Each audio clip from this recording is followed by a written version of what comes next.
ආයුෂ බොහෝ වේවා සියලු දෙනාටම සුබම සුබ දවසක් වේවා කියලා ප්‍රාර්ථනා කරනවා. ඉතින් ආදරණීය දෙමාපියනි ඔබ කවුරුත් දන්නවා 2000 වර්ෂයේ අගෝස්තු මාස 9 දින පැවතු ඒ ශිෂ්‍යත්ව විභාගය ආందోලනාත්මක විභාගයක් බව. ඉතින් 2026 ශිෂ්‍යත්ව විභාගයට ඔබේ දරුවා පෙනී සිටියේ ලකුණු කිහිපයක් වෙනුවෙන් පමණක් නොවේ. ඒ පිටුපස තිබෙන්නේ දරුවෙකුගේ සිහිනයක්, දෙමාපියෙකුගේ කැපවීමක්, ගුරුවරයෙකුගේ මහන්සියක් සහ පවුලක් එකට ගමන් කළ දිගු ගමනක්. විභාගයට අවසන් වුණාට ඔබේ දරුවාගේ ගමන අවසන් වෙලා නැහැ. ලකුණු වැඩි වුණත් අඩු වුණත් ඒ ලකුණු කිසිවෙකුටත් ඔබේ දරුවාගේ වටිනාකම තීරණය කරන්නෙත් නැහැ. ඒත් විභාගයක ප්‍රතිඵලයක් කියන්නේ ජීවිතයේ සම්පූර්ණ කතාව නොවේ. ඒක දෙමාපියන් තරයේ වටහා ගත යුතු කරුණක්. ඒ වගේම ඒ නිසා ප්‍රතිඵල එනතුරු දරුවාට බියක් නොදෙන්න.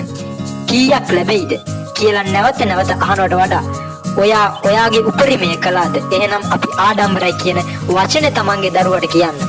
ඒ තමයි දෙමාපිය ආදරය.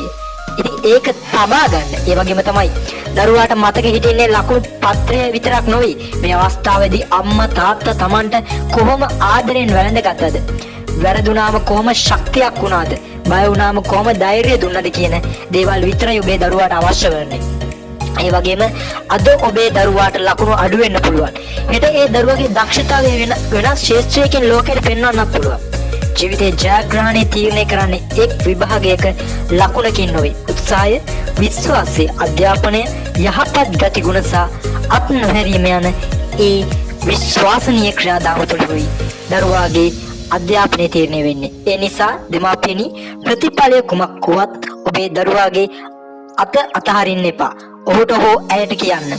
ඔයා ලකුණු පත්‍රයක අංකයක් නොවේ. ඔයා අපේ හෙට දවසේ බලාපොරොත්තුයි. ඔබේ ආදරේ දරුවාගේ ලෝකෙම ශක්තියයි.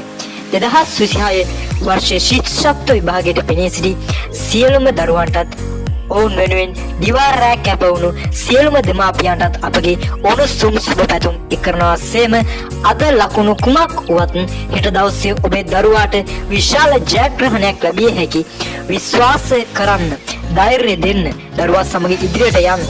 එතකොට ඔබේ දරුවාට මේ පුංචි කඩේ විභාගයෙන් පමණක් නොවේ ඉදිරියට සමාජයේදී ඔහුගේ ජීවිතයේදී පැමිණෙන ගැටලුකාරී සිදුවීම් වලට පවා ඔහුට හෝ ඇයට ඉතාමත් ශක්තිමත් මුහුණ දීමේ හැකියාවක් පවතිනවා. ඉතින් දෙමාපියනි විශේෂයෙන් ඔබ මතක තබා ගත යුත්තේ මේ ශිෂ්‍යත්ව විභාගය කියන්නේ එක් කඩින් විභාගයක් පමණයි කියන ඒ වචනය ඔබ තරයේ මතක තබා ගත යුතුයි. ඒ වගේම තමයි ශිෂ්‍යත්ව විභාගයට අවධානයෙන් යුතුව මුහුණ දුන් ඔබේ දරුවාට ඉදිරියට ජයග්‍රහී විභාගවලට මුහුණ දීමේ හැකියාව ලැබේවා කියන අපි ප්‍රාර්ථනා කරනවා. ඒ වගේම තවත් දෙමාපියෙකුට මේ වගේ වීඩියෝ මේ වගේ වටිනා දැනුමක් ලබා ගන්න මේ වීඩියෝ එක ෂෙයා කරන්න, කමෙන්ට් කරන්න, ලයික් කරන්න, සබ්ස්ක්‍රයිබ් කරන්න.